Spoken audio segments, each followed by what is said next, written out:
Khalif, it almost seems like that Spider-Man meme where they're pointing at each other, right? Because, okay, so they can sue the New York doctor, but the New York doctor protected by the Shield law. How does it all work? Because it could be a case of back and forth. It's going to be a case of back and forth, and it is a case of first impression, and that's what you're looking for if you're trying to get a case to go in front of the Supreme Court. You have a state like Texas that's saying we have laws that protect our citizens. We have some of the most strictest, and probably the strictest abortion laws in the country. And so because of you're having an opportunity to send abortion pills to a person in our state, we want to bring a claim against you, not criminal, but a civil claim. We want to sue you, and we want you to pay financial fees, and we want the court to tell you to stop doing this. But we also in New York have shield protection laws saying that you can't be sued as a doctor for doing your job because in our state it's still legal. So yes, you have that pointing, you have that cross of laws, and this is a case where the Supreme Court is typically ripe to step in. Even if Texas is successful in their state, which I assume they would be, now trying to get another state to give something called full faith and credit, saying you have a claim in one state, I've got a guilty or a decision that rules in my favor.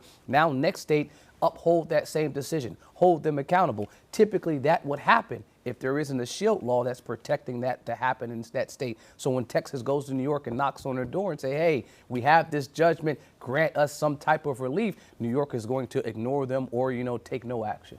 And when they do that, though, Khalif, does this mean every doctor right now who's doing these telemedicine appointments now are watching what's going to happen? I mean, everyone is watching. I mean, this is probably an unanticipated secondary effect from technology. And so when you have folks trying to ban abortions in a number of states, and then you recognize that 1 in 5 abortions will be done with the with some type of teledoc or virtual appointment, over half of abortions are done with medical induced pill-based abortions. And so if you're having both of those factors kind of coming together, utilizing that technology, I don't think that was what it was anticipated with these lawmakers. They were like worrying about their individual states, not contemplating that someone could just jump on a Zoom call or a FaceTime call to have a meeting with a doctor and get the same things. So that's kind of like a workaround or a loophole, and they really haven't patched that up. And so while other doctors are watching, I think other states are watching, but you can't out-legislate another state's rule. This has to be something